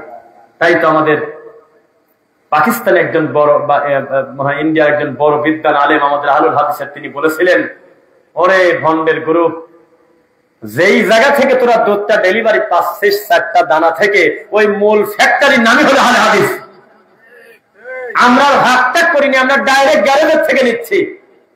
এক হলো কোরআন, এক হলো কোরআন নবী, এক হলো আল্লাহর কিতাব, 2 হলো রাসূলের সুন্নাহ, রাসূলের হাদিস। আর সাহাবায়ে কেরামকে আমরা কি মর্যাদা দেই? আল্লাহর রাসূলের পরে তাদের সমকক্ষ কাউকে মনে করি না। সাহাবীদেরকে যারা গালি দেয় সমকক্ষ মনে করে, সাহাবীদেরকে নিয়ে যারা ব্যঙ্গ বিদ্রুপ করে তাদেরকে আমরা মানসিক রোগী মনে করি। সাহাবীরা আমাদের কলিজার টুকরা, কারণ তারা আমার নবীকে দেখে দেখে আমল করছে। সুবহানাল্লাহ। এই সাহাবীদেরকে নিয়ে ব্যঙ্গ করে, ঠাট্টা করে আপনাদের দেশের এই নারায়ণগঞ্জের, নরসিংদীর সুন্নি কবর পূজারী আর শিয়ারা। গোপন তথ্য বলে যাই নরসিংদীবাসী, শুনে রাখেন, পাঁচজনাবাসী, আমাদের দেশের অধিকাংশ সুন্নি হলো অলিখিত শিয়া। শুধু মুখ দিয়ে স্বীকার করে না তাই, মূলত তারাও শিয়াই। তাদের অবস্থা তাদের হুবহু শিয়া। আবু বকরের নামে কোন ওরস নাই, উমরের নামে কোন ওরস নাই, উসমান রাদিয়াল্লাহু আনহুম আলাইহিম আজমাইন, এই 3 জনের নামে কোন ওরস নাই, 3 জনের নামে কোন সম্মেলন নাই। আছে শুধু হাসান হোসেনের নামে, আলীর নামে রাদিয়াল্লাহু আনহুম। অথচ যতগুলো সাহাবীর নাম দিলাম প্রত্যেককে আমরা কলিজা থেকে ভালোবাসি, কারণ প্রত্যেকে জান্নাতি কথা আমরা আমাদের ঈমান দিয়ে বিশ্বাস করি। কিন্তু আবু বকরকে তুমি ব্যঙ্গ করে, বিদ্রুপ করে, খাটো করে তুমি অন্য কাউকে বড় করতে পারবে না। নাই কেন? ব্যাপারটা কি? নিজের বুকের তাজা রক্ত ঢেলে দিয়েছে জমিনে, ঘুরে পিছনে তাকানোর টাইম খুঁজে পায় নাই, নামাজের ভিতরে তাকে মেরে দেওয়া হলো, তার জন্য তোমার দরদ আসে না। কত মানুষের লজ্জা স্থানের ভিতর দিয়ে তীর নিক্ষেপ করে মেরে দিল একজন মহিলা সাহাবী, তার নামটা একটু বলেন তো দেখি। সুমাইয়া রাদিয়াল্লাহু আনহা, তার জন্য তোমার একটু দরদ আসে না, নাম আসে না? উমর রাদিয়াল্লাহু আনহু তার গোটা জীবন শক্ত হাতে শরীয়তের বাউন্ডারি ধরে রেখেছিল, যাতে হেলে দুলে না যায়। তার নামে কোনো সম্মেলন এই দেশে হয় না, তার নামে প্রতিষ্ঠান খুঁজে পাওয়া যায় না। হোসেনের নামে, হাসানের নামে হাজার হাজার ওরস হচ্ছে, লক্ষ লক্ষ মাদ্রাসা। বৈষম্য কেন করো? তুমি শিকড়কে ভুলে যাচ্ছ কেন? তার বাপ আলী রাদিয়াল্লাহু আনহুর নামে কেন এই দেশে সম্মেলন হয় না? কারবালাতে গেলে এখানে কিছু সুবিধা আছে, কারণ এই যুদ্ধ লাগিয়ে এই জান্নাতি মানুষকে যারা শহীদ করেছিল, এই তৃতীয় পক্ষ ছিলেই হলো তোমরা শিয়ারা, তোমরা খারেজিরা। এখন তোমরা এসে মানুষের সামনে ভালো সাজতেছো। আমরা জানি 2 গ্রুপেরই ভুল বোঝাবুঝি হয়েছিল, আর মাঝখানে শয়তানি করছিল হলো শিয়ারা, রাফেজিরা, খারেজিরা। কে যুক্তি দিবে, কে দলিল দেবে মানুষের? এখন তারাই মিছিল করে, তারাই নিজের বুক কামড়ায়, তারাই নিজের কপাল টানে, তারাই নিজের বাচ্চার কপাল থেকে টুকা দিয়ে রক্ত বের করে, তারাই নিজের বুক পিঠ কামড় দিয়ে ছিঁড়ে ফেলে, তারাই নিজের রক্তাক্ত করে শিকল মারে আর চিৎকার দিয়ে বলে ইয়া হোসাইন, ইয়া হোসাইন বলে চিৎকার করে। মুহাম্মদ করে ঢুকতে পারবেন না 10 মুহররমের দিন। কোথায় থাকেন আপনি? তার মানে মানুষ এলেম অর্জন করছে, কিন্তু কোন জায়গায় কোন এলেম দরকার সেইটা শেখে নেন। আফসোস করে বলতেছে আমাদের দেশের শিক্ষা ব্যবস্থাই হলো মাজার কেন্দ্রিক আর মাযহাব কেন্দ্রিক। মাজার আর কি বলেন তো দেখি? মাযহাব। একটু শক্ত কথা বলি, সবাই খেয়াল করবেন। ইদানিং একটু তাকা দেখবেন যে 5ই আগস্টের আগের ওয়াজ আর 5ই আগস্টের পরের ওয়াজ একই হুজুর, কিন্তু মেলে না। আছেন এরকম হুজুর? না। সুদের মতো বড় পাপ এখন বর্তমানে অনেকটা হালকা হয়ে গেছে। দেখবেন যে বহু হুজুরের গলার আওয়াজ একবারে নীরব। যাকে এতটা বছর আমরা আহলে হাদিস মনে করি, একসাথে চলছি, 5ই আগস্টের পরে মিনিটের ভিতরে খোসা বদলাইছে। নাই না, রাতারাতি মানহাজ পরিবর্তন করেছে। আমাদের শেখ মতিউর রহমান মাদানী হাফিজাহুল্লাহ কোন কালে বলছে এই কথা যে আমাদের ভিতরে ঘাপটে মারি রয়েছে, এই খারেজিরা সুযোগ পেলেই আবার পরিষ্কার করে চলে যাবে। এই 5ই আগস্টের পরে আমরা দেখলাম কত খারেজি ঘাপটি মেরে চুক্তি করে আমাদের আহলে হাদিসের নাম নিয়ে পিঠ বাঁচানোর জন্য ছিল তার বিষয়। শুধু গাইছে এক চিৎকার দিয়ে বলতেছে, তোরা কে রে, কোন জায়গায় তোরা ভোট দিয়ে জান্নাতে ঢোকা দেবো তোকে। নাউযুবিল্লাহি মিন যালিক। আমার এই কথাগুলো কোর্ট হোক তাতে কিছু আসা যায় না। কোরআন মাজিদ থেকে আমি দলিল দিয়ে দেব, গণতন্ত্রের মাধ্যমে যদি কোন ইসলাম প্রতিষ্ঠিত হয় বুঝতে হবে ওটা হলো সরমুনাইয়ার ভান্ডারের ইসলাম, আল্লাহ রাসূলের ইসলাম না। ওরে জাহেল, ওরে মূর্খ, ওরে নাদান, এই জ্ঞানটুকু আল্লাহ তোমার দিল না। এই গণতন্ত্র যারা ডেলিভারি দিয়েছে তারা হলো ইহুদি খ্রিস্টান, যাদেরকে বন্ধুরূপে গ্রহণ করতে কোরআনে ডাইরেক্ট নিষেধ করা আছে। আমার সাথে পড়েন যাদের মুখস্থ, ইয়া আইয়ুহাল্লাযীনা আমানু লা তাত্তাখিদুল ইয়াহুদা ওয়ান নাসারা আউলিয়া বা'দুহুম আউলিয়াউ বা'দ ওয়া মান ইয়াতাওয়াল্লাহুম মিনকুম ফাইন্নাহু মিনহুম ইন্নাল্লাহা লা ইয়াহদিল কওমাজ যালিমিন। খবরদার, কোন মুমিন যেন, আমি সাবধান করে দিচ্ছি, ইহুদি খ্রিস্টানকে যেন বন্ধুরূপে গ্রহণ না করেন। কেন? বা'দুহুম আউলিয়াউ বা'দ, একমাত্র তাদের বন্ধু তারা। এইটা বুঝতে বাঙালির 50 বছর লেগে গেছে। ইহুদি খ্রিস্টানদের আমার বন্ধু না, এই বাঙালির অধিকাংশ যদি এটা বোঝে তাহলে আমি মিথ্যুক। বোঝে না, সত্যি বোঝে না। বুঝছে ইহুদি খ্রিস্টান কি আপনাদের বন্ধু? তা আপনার বক্তা দেশি বলে, ওরে আমার হিন্দু ভাইরা রে, ওরে আমার নাস্তিক ভাইরা রে, বলে না? কেন বলে? ভোটের আশায়। মিথ্যা কথা কেন? কথা গোপন করেন কি কারণে? সামান্য একটু ভোটের আশায় মন্দিরে গিয়ে গীতা পড়ে হুজুর, টুপিওয়ালা হুজুর চলে গেছে মন্দিরে, ওরে গণেশ আসো, আমার বুকে আসো, তুমি আর আল্লাহ তো একই রে, আমার ভিতরে ভালো মানের ব্রাহ্মণ আছে, এ কথা কারা বলছে বোঝো না? কোরআন হাতে করিনি মন্দিরে গেল কারা, তুমি বোঝো না? 2টি ডিমের একটি কুসুম, ওরে হিন্দু, ওরে মুসলমান, আমরা তো সব একই রে, কারা বলে তুমি বোঝো না? মোরা 2টি দেহে একটি প্রাণ, এ কথা কারা বলে তুমি বোঝো না? বুকের সাথে জড়ায় ধরে একটা মালায়নকে বলতেছে যে মানুষ হিসেবে আমাদের তো সব একই ধর্ম বর্ণ, দিয়ে কি করবো? তুমি ঠিক পাও না? এ কোন দিকে নিয়ে যাচ্ছে আমাদের যুব সমাজকে? গণতন্ত্রের বিরুদ্ধে কোরআনে কিছু আছে কিনা একটু শোনাবো নাকি? ডাইরেক্ট নিষেধ করা আছে, ডাইরেক্ট তার বিরোধিতা করা আছে। ওয়া ইন তুতি' আকসারা মান ফিল আরদি ইউদিল্লুকা আন সাবিলিল্লাহ। হে নবী, অধিকাংশ লোকের মতামত যদি আপনি মেনে নেন, তারা আপনাকে মূল রাস্তা থেকে উল্টা গোমরা করে রাস্তা দিয়ে দিবে।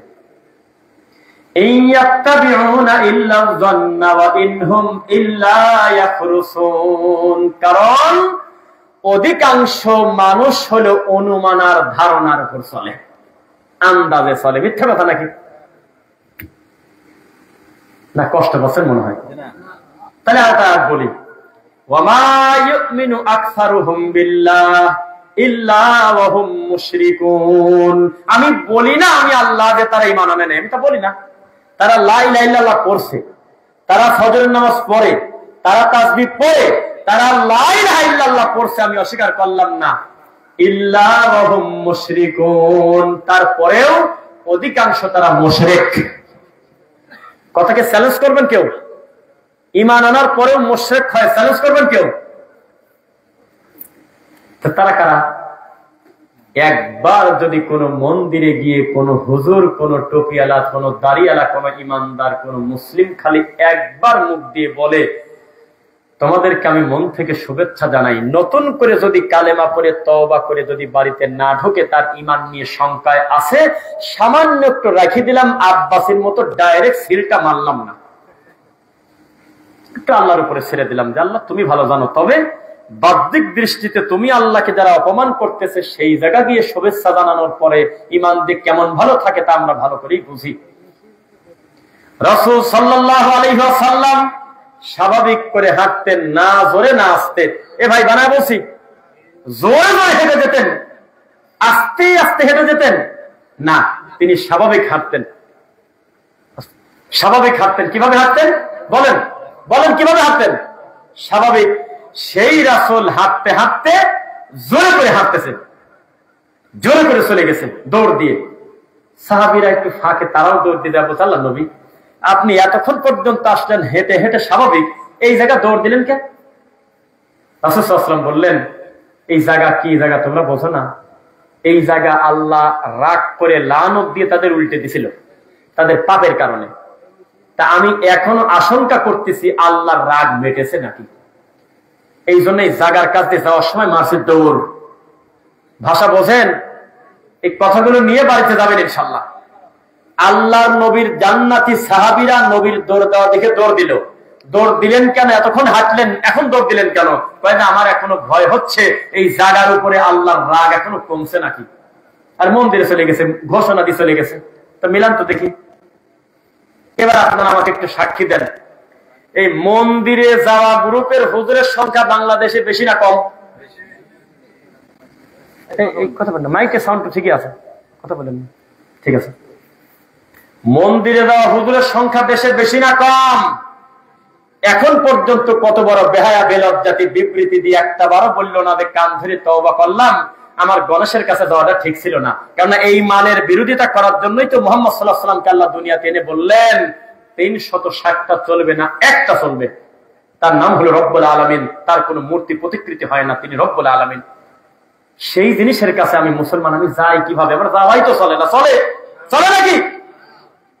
প্রতি মিনিটে মিনিটে যেখানে আমার আল্লাহর সাথে মস্কারা করা হচ্ছে, শিরিক করা হচ্ছে, সেই জায়গা কোনো মুসলমান যেতে পারে ভাই? বলেন বলেন, পারে না। তাহলে বোঝা গেল আমরা অনেক হুজুরই আমরা দায়িত্বশীল জায়গা থেকে সরে গেছি। আমি কি বানায় বলতেছি? সরে গেছি। তবে লেখেন 2023 রফিক বিন সাইদ, 2024 জুলাই পর্যন্ত রফিকুল ইসলাম বিন সাইদ, এভাবে একটু লিখতে থাকেন। দেখবেন যে আগের বক্তব্য আর এখনকার বক্তব্য দিন দিন নরম হওয়ার পরিবর্তে বক্তব্যের গতি আরো বাড়ে ইনশাআল্লাহ। কারণ আমরা জানি কথা যদি সত্যই হয় তাহলে এই দেশে আসলে এমন পরিমাণ রোগী আছে, সেই রোগীদের ট্রিটমেন্ট বাড়াতে হবে, কমানো যাবে না। আর আমাদের এই হুজুররা বলতেছে যে আরে আগে সংসদে যাই পরে মিল করবো না। এটা কেমন কথা? এখন শরীর ভালো না, অসুস্থ, একেবারে হাত পা পড়ে গেছে, উঠতে পারতেছে না বিছানা থেকে, ডাক্তার এত বড় বড় ওষুধ লিখে দিয়েছে, এখন এই ওষুধ খাওয়ার মতো শরীরে ভালো লাগতেছে না, শরীরটা একটু ভালো হোক তারপরে খাবো না, নাকি? কথা বলে না। ডাক্তার ওষুধ লিখে দিয়েছে কিন্তু খাওয়ার বল পাচ্ছি না শরীরে, 7-8 দিন 10 দিন যাক, শরীরটা একটু ভালো হোক তারপর ওষুধ খাবো। ভালো হলো না খারাপ হলো? মানুষকে আকীদা চিনাতে হবে, তার রবকে জানাতে হবে, তার নবী মুহাম্মদ সাল্লাল্লাহু আলাইহি ওয়াসাল্লামকে কথা জানাতে হবে, তাকে দরুদের গুরুত্ব বোঝাতে হবে, রাসূলকে সালাম শেখাতে হবে, তাওহীদ শেখাতে হবে, তার কত প্রকার শেখাতে হবে, মানহাজ বোঝাতে হবে। এরপরে এই মানুষগুলোকে আর আলাদা করে বলতে হবে না যে তুমি আমাকে ভোট দাও, অটোমেটিক এই সমাজটা তাওহীদপন্থী সমাজ হয়ে যাবে ইনশাআল্লাহ, ইনশাআল্লাহ, ইনশাআল্লাহ। আর যদি মনে করেন ওরে সরমনাই আসো আমার বুকে আসো, ওরে আক্রোশে আসো আমার বুকে আসো, তোমার সাথে আমার পার্থক্য শুধু একটা ভোটে ছিলে, তাহলে আপনি গণেশ আর আল্লাহকে মিলাই ফেলছেন। আমি যদি একটা কথা ভুল বলি আমাকে আজকে বাজিয়ে রাখবেন। গণতন্ত্রে লেখা আছে গণতন্ত্র মানে হলো গণেশ আর আল্লাহ এক। যদি মিথ্যা বলি বাঁচবেন, আমাকে স্বীকার করার কথা কি বলবো।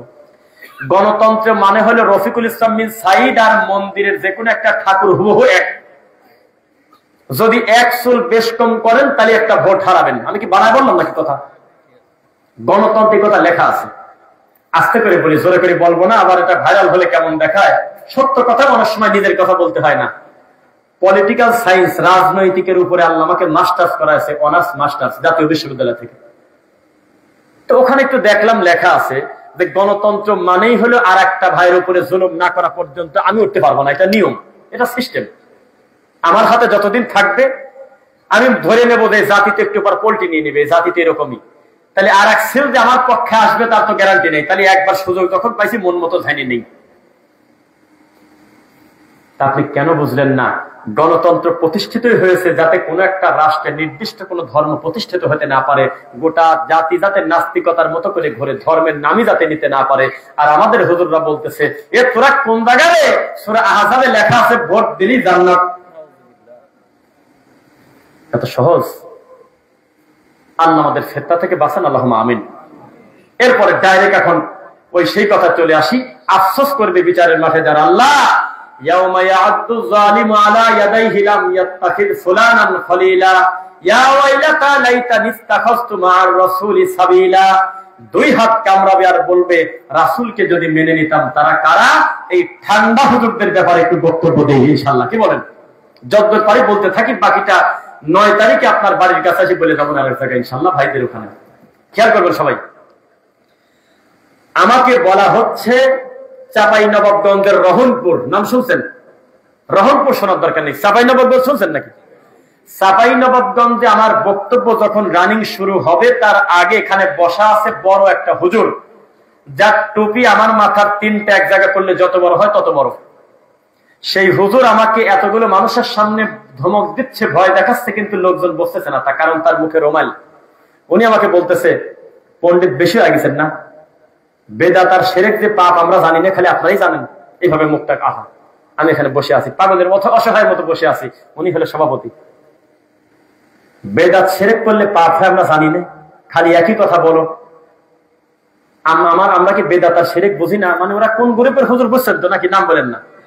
বেদাত পাপ, শিরক পাপ, এই ওয়াজ কি আমার হুজুর করে না? এগুলি বাদ দি, আজকে পিতা মাতার ব্যাপারে ওয়াজ করে চলে যান, আমাকে বলতেছে। তখন আমি বললাম মাইকটা তাকে পাই, রুগী জেনে যা ওইটাই মেরে দেবো, যা হয় হোক।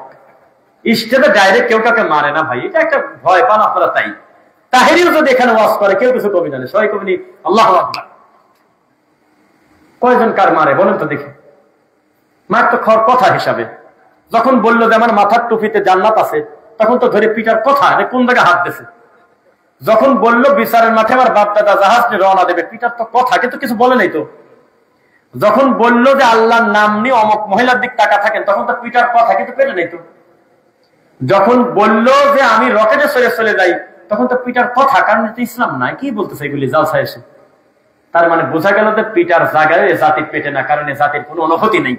এটা হলো ল্যাংটা জাতির মতো, হাজার হাজার পাপ তার চোখের সামনে হবে, কিচ্ছু বলবে না। দিস ইজ বাঙালি জাতি। আল্লাহর কসম 1, ওয়াল্লাহি আল্লাহর কসম 2, ওয়াল্লাহি আল্লাহর কসম 3। রাস্তাতে একটা পাগলি মহিলাকে ধর্ষণ করতেছে একটা লোক। ওই পাশ দিয়ে ব্যাগ নিয়ে, সুটকেস নিয়ে জমিদার বড় বড় অফিসার কোটটাই পরে পরে অফিসে যাচ্ছে, ঠিক তার বাম পাশে ওই মহিলার সাথে সেক্স করতেছে, ধর্ষণ করতেছে। একটা লোকটার কলার ধরে টান দিয়ে তুলল না। দিস ইজ বাঙালি জাতি। কোথায় থাকেন আপনি? এই কথা যদি আপনি মিথ্যা প্রমাণ করতে যান, আপনি পারবেন না, কারণ ভিডিও তো আছে। আমি কি করব? উত্তরা আব্দুল্লাহপুর ব্রিজের উপরে গাঁজাখোর, ওজন হবে 45-50 কেজি ওজন শরীরের, চিকন পাতলা লম্বা, ছোট্ট একটা খুর হাতে করে মানুষের গায়ে ভাবে টান মারে, আর মোবাইল নিচ্ছে, মানি ব্যাগ নিচ্ছে। ওই রাস্তা দিয়ে হাজার হাজার লোক যায়, হাজার হাজার গাড়ি যাচ্ছে। 100 জন লোক মিলে পানির বোতল দিয়ে যদি মুখের পর মারে, উল্টে 3 উল্টে দিয়ে পড়ে যাবে, আব্দুল্লাহপুর ব্রিজের নিচে টঙ্গিতে পড়বে। কারোর কিছু আসে যায় না। দিনের বেলার কথা বললাম, রাতের কথা কিন্তু বলি নেই। জাতি হলো ল্যাংটা জাতি, এর কোনো অনুভূতি নেই।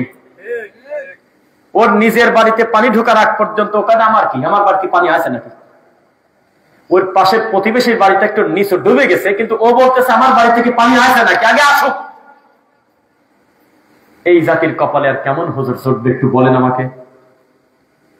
রাগ করতেছেন মনে হয়? আমরা একটা অনুভূতিহীন জাতি। তখন আমি মাইক নিয়ে বললাম যে সভাপতি সাহেব আমাকে বলেছে একটি কথা, সেই কথার সাথে আমি একমত।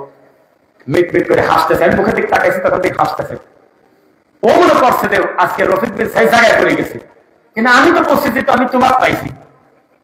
আমি বললাম যে উনি একটা কথা বলেছে, এই কথার সাথে আমি হুবহু একমত।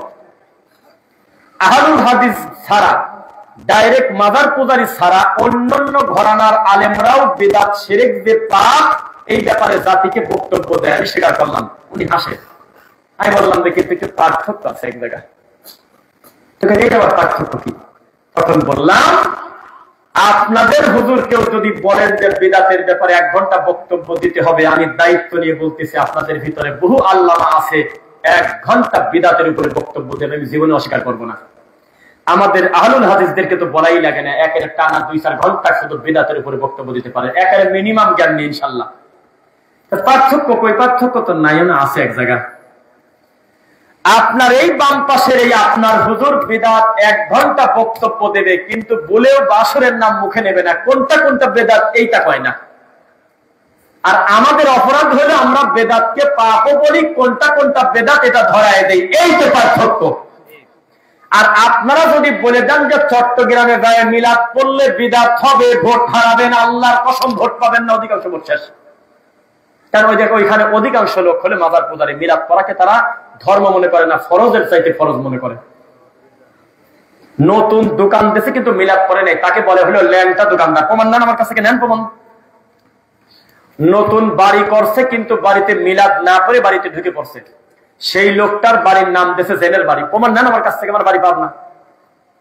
নতুন ব্যবসা প্রতিষ্ঠান করছে, মানুষের মিলাদ না পড়া, জিলাপি না খাওয়া লোকটা তার দোকানে কাঁচামাল কাপড় তুলে ফেলছে, বস্ত্র তুলে ফেলছে, লোকটা কাপড় তুলে ফেলছে, 3 পিস তুলে ফেলছে, এই জন্য লোকটা পাপী। বাকি দোকানদাররা বলতেছে কত বড় ছোট লোক, আল্লাহর নাম নিয়ে মিলাদও পড়লো না। তো কত সাহস ও ভোট করা হুজুরও, গণতান্ত্রিক হুজুরও, পলিটিক্যাল মৌলবী। একটু চট্টগ্রামে দেওয়া বলেন তো দেখি, উঁচু কবর রাখা যাবে না, উঁচু কবর ভাঙিয়ে দেওয়া উচিত। মিলাদ করা যাবে না, মিলাদ করলে পাপ হয়। মানুষকে মুরিদ করা যাবে না, পীর মুরিদি করা শিরক। এ কথা বলেন তো দেখি। রাতারাতি যদি 70% ভোট কমে না দেয় তাহলে আমি মিথ্যুক। ওখানে কি বলে জানেন? ফিতনা করা যাবে না বাবা, কোনো ফিতনা করা যাবে না। আমরা মুসলমান এক, আমরা গরু খাই, আমরা আকিকা দেই, আমরা এক আল্লাহকে মানি, এক নবী মানি। ঠিক কিনা বলো? কয় হয় ঠিক। এই ঠিক কিনা বলো শুনলে তো আমার রাগ হয়। এই কয় ঠিক কিনা বলো, নায়িকার নাম নেই, কয় ঠিক কিনা বলো। কোন মানে নিজে শয়তানি করতেছে, আবার আপনাকে বলতেছে তুইও আমার সাথে আছিস তো, আপনি বলতেছেন ঠিক আছি। নাউজুবিল্লাহ পড়েন। গান শুনতেছে পাশের বেডের ছেলে, পাবনা আটঘরিয়াতে তখন একটা মাদ্রাসায় পড়ি, তার নাম বললে তিনি লজ্জা পাবেন, তিনি একজন কোরআনে হাফেজ। আল্লাহর কসম তিনি গান শুনতেছে, কিন্তু হাফেজ হওয়ার কারণে কিছু বিশেষত্ব তার আছে।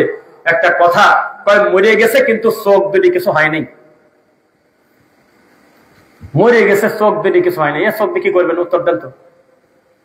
লোকটা মরে গেছে, কয় চোখের কোনো ক্ষয়ক্ষতি হয় নাই, জীবনই নাই, চোখ দিয়ে কি করবেন? তো ওই ছেলেটার একটা গুণ ছিল কি, ও গান শুনতেছে তখন হলো বাটন আলা ফোন, কিন্তু মেমোরি কার্ড বলা যায়, ক্যামেরা আছে বা ইউ আছে, অ্যান্ড্রয়েড না। ওই মেমোরি কার্ড নিয়ে 50 টাকা 30 টাকা দিয়ে গান লোড দিয়ে এসে শোনা দেয় অডিও, তাই না? ছিল না? তো পাশের বেড থেকে একজন বলতেছে যে ব্লুটুথ করে আমাকে 10টা গান দে। ও দিল না। এমন একটা কথা বললো যে কথাটা শিক্ষা আছে, আমি বলি মাহফিলে। ও বলতেছে কি, আমি একা একা কানে হেডফোন নিয়ে গান শুনে আমি একা পাপি, তোর ব্লুটুথ দিয়ে দেব, তুই আবার দিবিনি পাশের ঘরে, ও আবার দিবিনি আর একজনের কাছে, যত চলবিনি, আমি নিজের বিপদে নিজে বাঁচিনি, তোর গুণা নিবি কিনা? তাহলে সরলিও মনটা ফ্রেশ আছে নাকি? ভুল বললাম? লোকটা ডাকাত হলেও দিলটা ভালো আছে। ও বলতেছে আমি গান শুনলে পাপি, আমি ব্যক্তিগত পাপি, তওবা করলে আমারটা আমি বুঝবো। ও বলতেছে এই বুঝটা দেখছে, যদিও এটা অন্যায়, বুঝটাও ঠিক না, জেনে শুনে পাপ করা কি ঠিক হবে? কিন্তু আমি তোমাকে যদি দিয়ে দেই তো গুনাহে জারিয়া হয়ে গেল, গানটা তো তুমি ডিলিট করবে না, আরো মানুষের দিবা না, এই জন্য আমি গান দেবো না, খালি আনবো কিন্তু কাউকে দেবো না। এই বেদাতি হুজুর চিৎকার দিয়ে আমাদের আহলুল হাদিসদের মতো করে বলে না, ও পৃথিবীর মানুষ, কেউ যদি বলে আল্লাহ আমার কলবে, সেটা মুসলমান থাকে না। কেউ যদি বলে আল্লাহ নাই কোন জায়গা, সব জায়গা আল্লাহ আছে, এটা মুসলমানের আকীদা নাই, কথা বলবে না। আপনি দেখেন, আমি দেখবো। কেউ বলবে না নামাজের পর ডানে বামে সালাম ফিরে মাথায় হাত দিয়ে কিছু পড়া যাবে না, এ কথা ওরা খোলামেলা করে বলবে না। কারণ প্রত্যেকটা মসজিদে 80%, 70%, অন্তত 50% ভোটার হলো তার এই রোগী। আপনি কার নাম নিচ্ছেন? মাওলানা দেলোয়ার হোসেন সাইদি রাহিমাহুল্লাহর মতো এত বড় প্রভাব বিস্তারকারী, এত বড় পরিচিত আলেমের কথা মানে চলে না এই ভণ্ডরা, সে আমার মতো লোকের কথা শুনবে? উনি কত অনুরোধ করে বলে গেল, ডানে বামে সালাম ফেরানোর পরে সম্মিলিত মুনাজাত নবীর সময় নাই, সাহাবীর সময় নাই, পরবর্তীতে আসছে, এটা বাদ দিয়ে আপনারা দোয়া পড়বেন। কিছুতে জাতি মানে না, কিন্তু সাইদি সাহেবের নাম শুনলে হু হু করে কাঁদে, গলার সাথে তাবিজ কিন্তু কাঁদে। সাইদি সাহেবের লেভেল নামটা ব্যবহার করে ফুটা মাঠ দাপিয়ে বেড়াচ্ছে, কিন্তু কোনোদিনও বলে নাই এই বৈঠকে যাদের গলায় তাবিজ আছে তাবিজ খুলে পানিতে ফেলে দেন। সাইদি সাহেব বলছিল বঙ্গোপসাগরে ফেলেন। সাইদি রাহিমাহুল্লাহকে ভালোবেসে কোনোদিন আমি তার ঘরানার কোন আলেমকে খোলা মাঠে শুনি নাই। যদি কেউ বলে দুই একজন হতে পারে, আমি জানি না, কোনোদিন শুনি নাই যে সাহারির আগে মসজিদে ডাকাডাকি করা যাবে না, আর আছে 3 মিনিট, আর আছে 5 মিনিট, আর আছে 10 মিনিট, এই কথা বলা যাবে না। আমি তার অনুসারীদের মুখে শুনি নাই, কিন্তু তাকে ভালোবাসে। তার নাম শুনলে এখনো চোখ দিয়ে পানি তার বের হয়। এ কোন ভালোবাসা, কোন তাকে ভালোবাসা বলেন? তিনি যেদিন দুনিয়ার থেকে ইন্তেকাল করেন সেদিন তারা ভালোবেসে বলল যে ভূমিকম্প হয়েছিল, একটা হয়েছিল না, একটা ভূমিকম্প। তখন তারা ভালোবেসে ফেসবুকে লিখলো, আরে বাবার এটা ভূমিকম্প না, এটা কোরআনের পাখির বিদায় ঘন্টায় জমিন নড়াচড়া করে দিয়েছে। কত দেয় জ্বালা। তাকে ভালোবেসে তিনি যখন জেলে ছিলেন, তাকে মোহাব্বত করে হুজুর জালসার মাঠে এসে ঠান্ডা মাথায় বলতেছে, কিসের তিনি জেলে, আমি চাঁদে দেখে আইছি। এই সম্মানী আলেমটা চিৎকার দিয়ে গোটা জীবন বলেছে, আল্লাহ হলো উপরে, আর রহমান আলাল আরশি ইস্তাওয়া, রহমান হলো আরশের উপরে। খবরদার তোমরা কলবে বলো না তুমি সেদিন কোথায় ছিলে গো ভণ্ড হুজুর।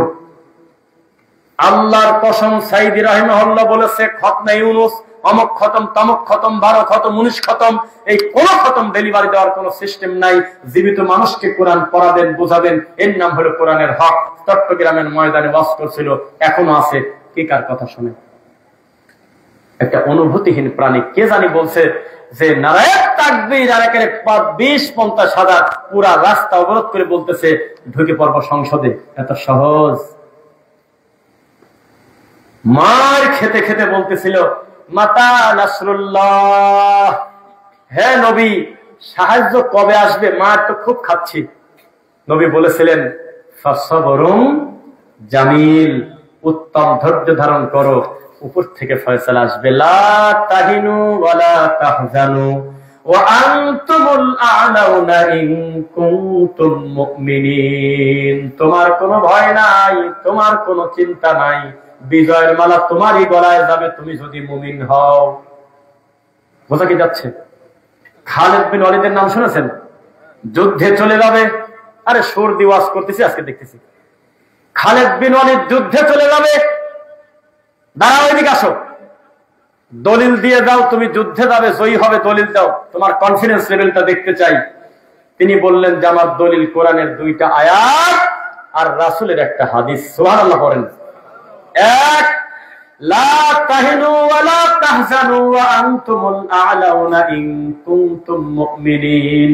আল্লাহ বলেছেন তোমার কোনো ভয় নাই, তোমার কোনো চিন্তা নাই, তুমি যদি মুমিন হও বিজয়ের মালা তোমার গলায় যাবে। এক, এখানে আল্লাহ সংখ্যার কথা বলে নাই যে কতজন মুসলমান সমান কতগুলো বিপরীতে কাফের। আমি যদি সত্যি মুমিন হই আমার সামনে কতগুলো কাফের, এটা দেখার সুযোগ নাই। 2 নাম্বার দলিল, ইখরিজুহুম মিনাজ যুলুমাতি ইলান নূর ওয়া ইখরিজুহুম মিনান নূরি ইলাজ যুলুমাত হাল ইয়াস্তাবিল আহইয়া ওয়াল আমওয়াত। ইলমওয়ালা মানুষ আর ঈমান হারা মানুষ, ঈমানওয়ালা মানুষ আর ঈমান হারা মানুষের পার্থক্য তাজা আর মরা। আমি যদি ঈমানদার হই আমি তাজা, আমার সামনে যত কাফের সব মরা। 3 নাম্বার, আমার নবী বলেছেন যার ভিতরে ঈমান আছে সেটা হলো তাজা অন্তর, যার ভিতরে ঈমান নাই সেই ঈমানের কোন মুমিনের কোন, সেই মানুষের কোনো দাম নাই, সেটা মরা। গোরস্থানে গিয়ে যদি আপনি এখন লাঠি হাতে করে বলেন যে কথা বললেই মায়ের খাবি, কেউ কি উঠবে বিপরীত দিক থেকে। খালিদ বিন ওয়ালিদ বললেন আমি সংখ্যা দিয়ে কি করব? আমার কাজ হলো লিল্লাহি তাকবীর বলে আল্লাহর বরত্ব ঘোষণা দেওয়া। আর যদি নিজে মুমিন হতে পারি আমার সামনে কয়জন কাফের আছে সেটা দেখার সুযোগ নাই, কয় লাখ আছে সেটা দেখার সুযোগ নাই। আবার তাকবীরটা দিচ্ছি, লিল্লাহি তাকবীর। এরকম মুমিন হন। এখনই যা গোপনে একটা বাঁশিতে ফু দেন গায়ে যে পালবাড়ি ঘাটে, মরে দোকানপাট ফেলা দৌড় দেখার দেয় সব, যে পুলিশ আছে মনে হয়, এমনি জিহাদে যাওয়া যায়? খবরদার, দিনকে বিকৃত করবেন না। শায়েখ আকরামুজ্জামান বিন আব্দুস সালাম মাদানী হাফিজাহুল্লাহ আজকে থেকে বছর 2 আগে একটা বক্তব্য দিতে গিয়ে শব্দ চয়নে একটা মিস্টেক করছিল, কিন্তু তার মূল আসলটা ঠিক ছিল। আসল কি জানেন নাকি? উনি বোঝাতে চেয়েছেন জেনাকারী পাপী, তবে বেদাতি হলে তার চেয়ে বড় পাপী, এইটা তিনি বোঝাতে চাইছেন। বোঝাতে গিয়ে তিনি বলেছেন যে ওই জেনা করার থেকে, যাই হোক একটা কথা বলছে আর কি, মানে দুইটাই পাপ, কিন্তু এটা উল্লেখ না করে তিনি জেনার কথাটা ওইভাবে বলছেন। কিন্তু জেনে রাখেন, তার উদ্দেশ্য ছিল জেনা পাপ, এ কথা ঠিক, তবে বিদআত করা তার থেকে বড় পাপ, এটা বোঝাতে চেয়েছিলেন তিনি। আজকে আমি আপনাকে বলি, জেনা করলে ব্যক্তি তার নিজের ক্ষতি করে, বিদআত করলে শরীয়তের ক্ষতি করে। এবার উত্তর দেন তো, বেদাতি বড় পাপী না জেনা কর বড় পাপী? এটা কি জেনার পাপকে আমি হালকা করলাম? আমি হালকা করার কি? জেনা করা বড় পাপ, মহাপাপ, কবিরা গুনাহ, বিশাল বড় পাপ, ওইটাই ইমান থাকে না, বড় পাপ। জেনাকারীকে এমন ভাবে তোলা হবে জমা ধরে, একেবারে আগুন ধাউ ধাউ করে জ্বলতে থাকবে, বহু কথা আছে। কিন্তু বেদাতির কি করবেন? বেদাতিতে এখনই বলতেছে কুল্লা মুহদাসাতিন বিদআহ ওয়া কুল্লা বিদআতিন দালালাহ ওয়া কুল্লা দালালাতিন ফিন্নার। অন্য পাপের শাস্তি আগে, অন্য পাপের আগে সংশোধন আগে, তারপরে জাহান্নামের ফয়সালা। আর এই বেদাতের পাপের শুরুই হচ্ছে জাহান্নাম দিয়ে। আমি কি বানায় বলছি বলেন? এক, কেউ যদি বিদআত করে তার দুনিয়াতে একটা লাভ বলেন লস বলেন আছে কি, তার ইবাদত কবুল হচ্ছে না। 2, মরার পরে একটা লাভ হলো রাসূলের কাছ থেকে হাউজে কাউসারের পানি পাবে না। এই বেদাতির কপাল ভালো না খারাপ?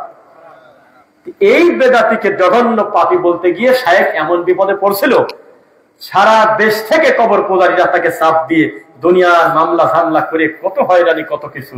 তার মানে বোঝা গেল বেদাতি পরে এক বোঝে এক। বুঝতেছেন আমার কথা? সাবধান হন। আর সামান্য একটু কথা বলে আমরা শেষ করে দেব, কারণ আমরা একটা দায়িত্বশীল কমিটি পেয়েছি, দায়িত্বশীল মাহফিল পেয়েছি, দায়িত্বশীল শ্রোতা পেয়েছি। এই টেবিল চেয়ার না দিয়ে যদি খোলা মাঠে যদি বিছানা করে দিতেন, আমার মনে হয় এরকম আদর্শ শ্রোতা আমি পেতাম না। এই বাদাম খাইতো, জিলাপি খাইতো। শেখ আমানুল্লাহ বিন ইসমাইল মাদানী হাফিজাহুল্লাহ একটা বক্তব্যে দেখলাম, বলতেছে যে বিড়ি খাচ্ছে কিনা দিন এক সাইডে মাহফিলে, দেখছেন ওটা ক্লিপ ভাইরাল হয়েছিল। হ্যাঁ, হাত নামান, মানে ওনার রানিং ওয়াজে পিছনে বিড়ি খাচ্ছে কিনা দিন, এ কোন জ্বালা। কিন্তু সিহারে বসে বক্তার মুখামুখি বসতে একটা আন্তরিকতা তৈরি হয়, একটা ক্লাসের মতো একটা অ্যাটেনশন আসে, তাই না? এই জন্য আমি বক্তব্য দিচ্ছি, তবে চোখ বন্ধ করে তাই নিয়ে চলে যাচ্ছে, আমি সে বক্তা না। আমি দেখতেছি আমার ভাইদের কোনো একাগ্রতার ত্রুটি আছে কিনা, তারা কথার আগ্রহ আছে কিনা, আসলে তাদের কথা গুরুত্ব হচ্ছে কিনা, আমরা এটা খেয়াল করি। কিছু বক্তা তো কারণ ছাড়াই 2.5 ঘন্টা ধরে কান্নাকাটি করে মোনাজাত করে শেষের দিকে বলতেছে আগামী বছর যদি দাওয়াত দেন তো গল্প ডেলিভারি শেষ করে দিয়ে দেবো। কি বলবে? দরকার নাই, 1 ঘন্টা কথা বলবেন। আমার পূর্বে সম্মানিত শায়েখ ডক্টর আব্দুল আলিম সাহেব কথা বলেছেন, যথেষ্ট 50 মিনিট 1 ঘন্টা। আমরা আমাদের বক্তব্যের ইতি টানতেছি। তার পূর্বে আপনাদের সামনে আমার 2টি কথা। এক, সবাই আমার দিকে তাকাবেন, এটা ওয়াজে পাবেন না, ওয়াজে বলবে না, ঠেকা নাই তার। শরীরের যত্ন নেন। কিসের যত্ন বলেন? এটা ওয়াজে কি অ্যাভেলেবল বলবে? ঠেকা আছে কারণ? সবাই বলবে ইমানের যত্ন নিতে। আমি বলতেছি শরীরের যত্ন নেন। রাত্রি তাহাজ্জুদ করবেন কিভাবে? পেট হয়ে গেছে কঠিন পেট। আচ্ছা আচ্ছা, ঠিক আছে, কথা কি বুঝতে পারলেন? আপনার এমন ভুঁড়ি হয়ে গেছে, শরীরের ওজন এমন যে আপনি চাইলে আপনার রবের জন্য 1 ঘন্টা দাঁড়িয়ে সুন্দর করে আপনি সেজদা দিতে পারতেছেন না, কোরআন করতে পারতেছেন না। আমাকে দেখতেছেন, অনেকে একটু ভয় ভয় পাচ্ছে যে লোকটার শরীর এরকম হয়ে গেল।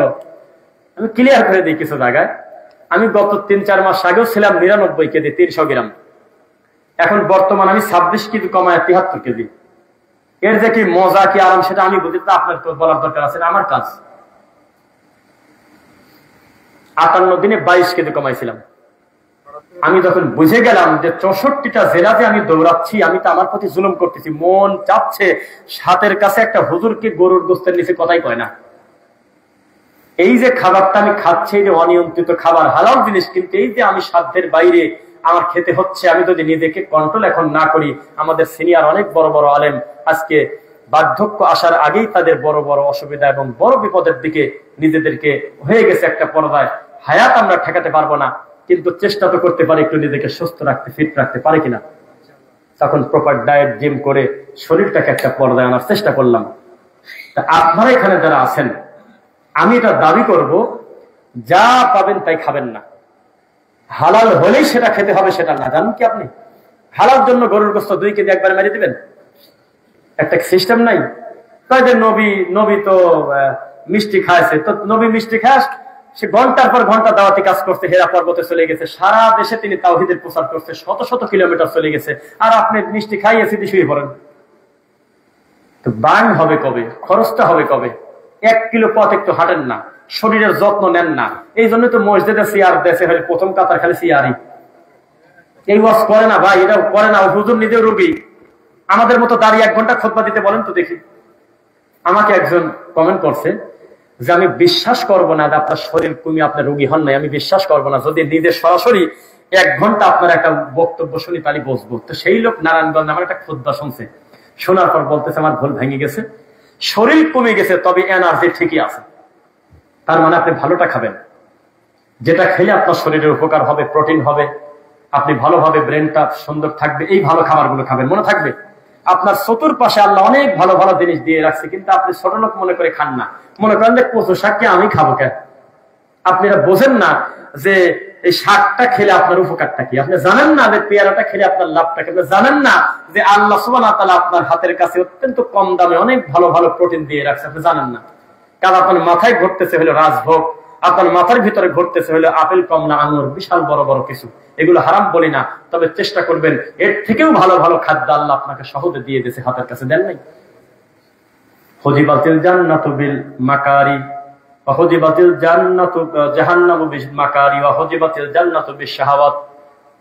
আল্লাহ সুবহানাহু ওয়া তাআলা রাসূল বলতেছেন যে জান্নাতটা ঘেরা আছে হলো কষ্ট দিয়ে, পরিশ্রম দিয়ে, আর জাহান্নাম ঘেরা আছে মানুষের মনের চাওয়া পাওয়া দিয়ে। এই দুনিয়াতে যত মজাদার খাদ্য অধিকাংশ মানুষের শরীরের ক্ষতির। ভুল বললাম না সঠিক বললাম? আপনি এদের মোড়ের পর যা দেখেন যে ভাজা পোড়া খাওয়ার কি রোম লাগেছে, কি মজা। পেট ভরি ভাত খাওয়ার পরেও 30-50 টাকার ঝালমুড়ি মেরে দিয়েছে, খায়া 7টা গ্যাসের বড়ি খাইছে 7 দিনে। তার মানে কি সুস্বাদু খাবারগুলো আমাদের খুব একটা উপকার দিচ্ছে না। কিন্তু আপেলের থেকে পেয়ারাটা একটু কম স্বাদ, তার থেকে আরো কম স্বাদ বিটরুট খাওয়া, অথচ এর ভিতরে আল্লাহ অনেক ভালো জিনিস দিয়েছে। আপনি একটু ভালো খাবার খাবেন, এটা আমার একটা উপদেশ। তাহলে সুস্থ থাকবেন, একটু হাঁটাচলা করতে পারবেন ভালোভাবে। দাঁড়াইছেন হয়ে যাক, সেজদা দিয়েছেন থাকুক, 1 ঘন্টা থাকুক, রুকুতে গেছেন থাকুক, 1/2 ঘন্টা থাকুক। আয়েশা রাদিয়াল্লাহু আনহা মাতান বলতো নবীকে মাথা তোলার কথা ভুলে গেছে নাকি? আর আপনি যায় সারি আপনার নিঃশ্বাস আটকে গেছে, সেজদা যায় ইমাম ওঠে নাকি কারণে? কারণ হাঁপানি রোগী, ওজন আদর্শ হওয়ার কথা ছিল 62, হয়েছে 96, কি করবে? সেজদা নিঃশ্বাস নেছে জোরে জোরে, পাশের ব্যক্তি পর্যন্ত ভয় পাচ্ছে। সাবধান, শরীরের যত্ন নেন, তাহাজ্জুদ করবেন, 1 ঘন্টা দাঁড়িয়ে থাকবেন, কষ্ট হবে না, এটা আমি আশাবাদী। ইনশাআল্লাহ পারবেন। নিজের সন্তানদেরকে বোঝা হয় না, নিজের প্রতিনিধি বোঝা হয় না। দিন শেষে আপনার শরীরটাই কিন্তু আপনার আমানত। এই জন্য ভালো খাবেন, শরীরটা সুস্থ রাখবেন ইনশাআল্লাহ। আমি কোনো ডাক্তার না, সেজন্য ভেরিফাইড কোনো প্রেসক্রিপশন আপনাকে দিতে পারি না, তবে একটা অভিজ্ঞতা শেয়ার করলাম আর কি। 2, পরিস্থিতি যেমনই হোক, কোন ইবাদতের ব্যাপারে 1 বিন্দু যদি সন্দেহ আসে, তাড়াতাড়ি করে ওটা ভেরিফাইড না করা পর্যন্ত ছাড়বেন না। মনে থাকবে। 3, 4টা উপদেশ শেষ করবো। কখনো কোনো বেদাতি হুজুরের ওয়াজ শুনবেন না, ভালো কথা বললেও শুনবেন না। যদি বলেন যে এটা কথা হলো নাকি, কারণ কোনটা ভালো কোনটা মন্দ এটা যদি আপনি বিশ্লেষণই করতে পারেন, তাহলে তো আপনি আলেমী হয়ে গেছেন। আপনি বুঝতে পারবেন না, জন্যই আপনাকে আমরা রিক্সে দেবো না। আপনি কোনোভাবেই আমির হামদার ওয়াজ শুনবেন না। আমি বলে দিলাম, এটা ল্যাংটা হুজুর একেবারে। আমি চিন্তা করি যে মুখের দিক টাকা, এই জাতি 20 মিনিট টাকা থাকে কিভাবে? মুখের দিক টাকা দেয় না, ভেংসি করে, কিলকিল করে, কিসের সাথে কি বলে, একবারে দুনিয়ার আজে বাজে ফায়সা কথা বলে জাতির সামনে। এখনো তাকে কোনোদিন বললো না যে ল্যাংটাকে থামাও, তার দলের লোক কিছু বলে না, সব মাপ। আম্মাজানকে বলতেছে জীবনে পর্দা করে নাই, জীবনে রোজা করে নাই, 1 ওয়াক্ত নামাজ পড়ে নাই। আচ্ছা, যে ব্যাখ্যাই দিক না কেন, আম্মাজানের সাথে কথা যায়? কথা বলে না, চুপ করে বসে থাকে। আমার রাসূলকে সাংবাদিক বলতেছে, এটা কি মুখের ভাষা? তিনি আনতেন রব্বুল আলামিনের কথা, আর এই সাংবাদিকরা কার কথা আনে? উত্তর দেন। 3 দিন আগে এক নিউজ করছে, 3 দিন পর থেকে না। 15 দিন আগে নিউজ করছে, 15 দিন পর থেকে না। আপনি তুলনা করে দিলেন সাংবাদিকের সাথে। এটা দুঃখ পান নাই আপনারা? কারণ কি ব্যথা লাগে নাই? এদের বক্তব্য থেকে দূরে থাকবেন। আর আল্লাহকে বলবেন, আল্লাহ তুমি আমাকে শুধু কল্যাণটা দাও, বলে আমিন। আল্লাহুম্মা লা মানিআ লিমা আ'তাইতা ওয়ালা মু'তিয়া লিমা মানা'তা ওয়ালা ইয়ানফা'ু যাল জাদ্দি মিনকাল জাদ। আল্লাহুম্মা ইন্নী আসআলুকাল হুদা ওয়াত তুকা ওয়াল আফাফা ওয়াল গিনা। আল্লাহুম্মা আনতা রাব্বি লা ইলাহা ইল্লা আনতা খালাকতানি ওয়া আনা আবদুকা ওয়া আনা আলা আহদিক ওয়া ওয়া'দিকা মাসতাতা'তু আউযু বিকা মিন শাররি মা সানাতু আবুউ লাকা বিনি'মাতিকা আলাইয়া ওয়া আবুউ বিযামবি ফাগফিরলি ফাইন্নাহু লা ইয়াগফিরুয যুনুবা ইল্লা আনত। আল্লাহুম্মা আনতাস সালাম ওয়া মিনকাস সালাম তাবারাকতা ইয়া যাল জালালি ওয়াল ইকরাম। লা ইলাহা ইল্লাল্লাহু ওয়াহদাহু লা শারীকা লা লাহুল মুলকু ওয়া লাহুল হামদু ওয়া হুয়া আলা কুল্লি শাইইন কাদির। সুবহানাল্লাহি ওয়া বিহামদিহি সুবহানাল্লাহিল আযীম। বারবার আল্লাহকে শোনাবেন, ইনশাআল্লাহ সমুদ্রের ফেনা পরিমাণ পাপ হলে আল্লাহ ক্ষমা করে দেবে। আল্লাহ তুমি আমাদের অতীতের ভুল ক্ষমা করো। এবার সমস্ত শ্রোতার উদ্দেশ্যে আমি 5টা মিনিট এই প্রতিষ্ঠানের স্বার্থে যদি একটু সময় চাই, সময় দেবেন ইনশাআল্লাহ? তবে একটা শর্ত, যারা লাইভ দিচ্ছেন লাইভটা বন্ধ করেন, তখন আবার আমার নাম হয়ে যাবে কালেকশনের বক্তা।